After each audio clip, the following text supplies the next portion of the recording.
Welcome to Dr. Keel Medical Lectures. Our today's topic is hypertensive crisis, that is urgency versus emergency. So let's begin. Do you know when beta blockers are contraindicated in hypertensive crisis? How much MAP, that is mean arterial pressure reduction, required in certain cases of hypertensive crisis? What are the 4 key steps involved in the management of hypertensive crisis? And when CT coronary angiography is indicated in hypertensive crisis? So watch the video completely if you want the answers of these questions, and don't forget to like the video and subscribe to my channel. So let's move on. First of all, the hypertensive crisis definition.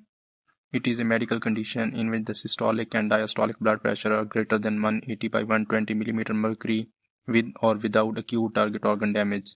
As the name indicates, it's an umbrella term. It includes hypertensive urgency and hypertensive emergency. Now we will discuss about hypertensive urgency. It is a hypertensive crisis in which systolic and diastolic blood pressure are greater than 180 by 120 without any acute target organ damage.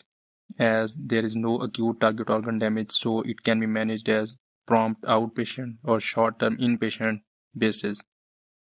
So it's not immediately life-threatening as there is no acute target organ damage. And now the hypertensive emergency.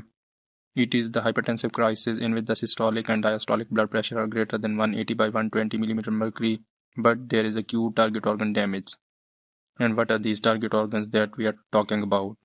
These include brain, retina, heart, aorta, and kidneys. Now, what are the initial assessment steps or the 4 key steps involved in its management? These include history, examination, workup, and then finally the treatment. So in history, along with other relevant medical history, duration of elevated blood pressure, and the symptoms related to target organ damage. Like if we talk about CNS symptoms, then these include headache, neurological deficits, and for retina, any visual changes, and for cardiovascular system, any chest pain, dyspnea, and renal system, oliguria. History of any illicit substances abuse like cocaine, amphetamine, any medications like MAO inhibitors or clonidine withdrawal, and last but not the least, the pregnancy. And now the second step, that is examination. In examination, we will focus on the target organ damage. Neurological examination involves the examination for stroke or any other pathology that we can suspect in acute target organ damage.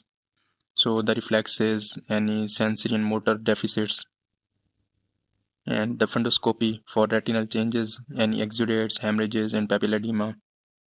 For cardiovascular system, we will examine for murmurs, S3, gallop, pulmonary crackles, and in cases of suspected aortic dissection, examination of the peripheral pulses. These would be asymmetric. And now talking about the workup, it's the third step. For CNS, it includes neuroimaging, like if there are focal deficits, we will order CT scan of the brain. In case of any visual changes or visual complaints, we will go for fundoscopy. And in case of any cardiac related problems, we will go for ECG, chest X-ray, and serum troponins. And if there is suspicion of aortic dissection, then we will go for CT coronary angiography. And for renal parameters, we will order serum electrolytes and creatinine urine analysis. Now the fourth step, that is monitoring or the treatment. The patient will be placed on continuous BP and cardiac monitoring. IV access must be obtained.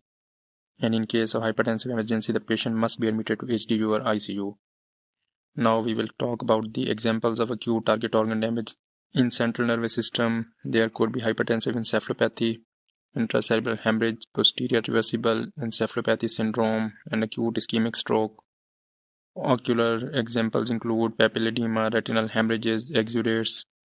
In cardiovascular system, the patient can develop acute coronary syndrome, acute left ventricular failure with pulmonary edema, and aortic dissection. And if the renal system gets involved, it can result into acute kidney injury, AKI, and other renal problems. And in case of pregnancy, the patient can develop eclampsia or severe preeclampsia. So now we will talk about the management principles.